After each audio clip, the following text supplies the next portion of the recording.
चरण सिंह चपरा साहब, आपने कहा सबसे पहले लॉकडाउन फेल है, आपने कहा प्रधानमंत्री ने कोरोना के लिए जो नीतियां बनाई वो फेल हैं, आपने उनके पैकेज को फेल बताया, आपने कहा कि ये पैकेज पूरी तरह से आई वॉश है। इस बीच चाइना का स्टैंड ऑफ हुआ, आपने लगातार ये कहा कि नहीं नहीं चाइना में ने तो हमारे यहाँ पे अतिक्रमण कर लिया है। क्या आपको नहीं लगता कि बिहार और उपचुनाव के बाद प्रधानमंत्री ने कोरोना कॉल के बाद जितने भी स्टेप्स लिए जनता ने अब उस पर मुहर लगा दी है?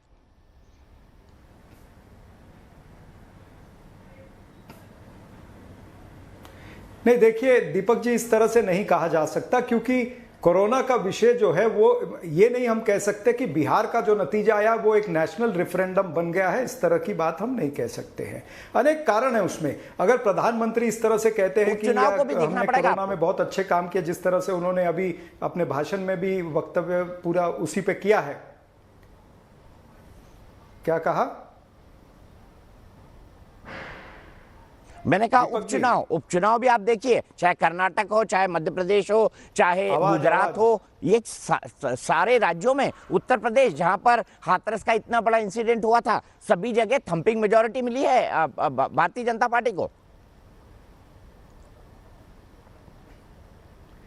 नहीं, तो उपचुनाव अगर आप देखते हैं, उपचुनाव पर बात करेंगे तो हमने भी उपचुनाव हरियाणा में, छत्तीसगढ़ में, झारखंड में जीता है, और भारतीय जनता पार्टी उन राज्यों में ही उपचुनाव जीती है जहां पर उनकी सत्ता है। तो आप उपचुनाव और ये सारी चीजें अगर मिक्स करेंगे तो वो ठीक नहीं होगा। कहने का तात्पर्य यह है कि कोरोना काल में अगर आप क्रेडिट लेते हैं तो ये भी डिस्क्रेडिट भी आपको जाता है कि जो 1,28,000 मौतें हुई हैं या 1,30,000 हमारे भारतीय जो उसमें मरे हैं कोरोना के कारण, या जो बेरोजगारी हुई है, या जीडीपी जो 23.9% पहुंच गई है, तो इसका डिस्क्रेडिट भी तो नरेंद्र मोदी जी को लेना चाहिए।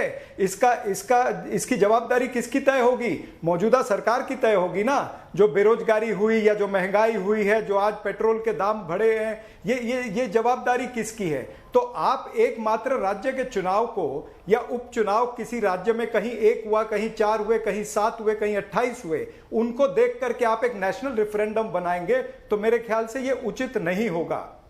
नेशनल रेफरेंडम नेशनल इश्यूज पे बनता है, राज्यों के इशू पे नहीं बनता है। अभी आपने चिराग पासवान जी का जो अभी इंटरव्यू चला है उसमें वो खुद कह रहे हैं कि मेरा लक्ष्य था भारतीय जनता पार्टी को बढ़ाने का। यानी चिराग पासवान और भारतीय जनता पार्टी की मैच फिक्सिंग हो चुकी थी, वो एक मोहरा बन चुके थे। तो भारतीय जनता पार्टी ने उनको मोहरा बनाया नीतीश को नीचा दिखाने के लिए, नीतीश की सीटें कम करने के लिए। तो इस तरह के राज्यों के अंदर अलग अलग खेल हुए हैं। तो इसीलिए मैं कहना चाहूंगा कि ये राज्यों के चुनाव को आप नेशनल रेफरेंडम करके नहीं घोषित कर सकते।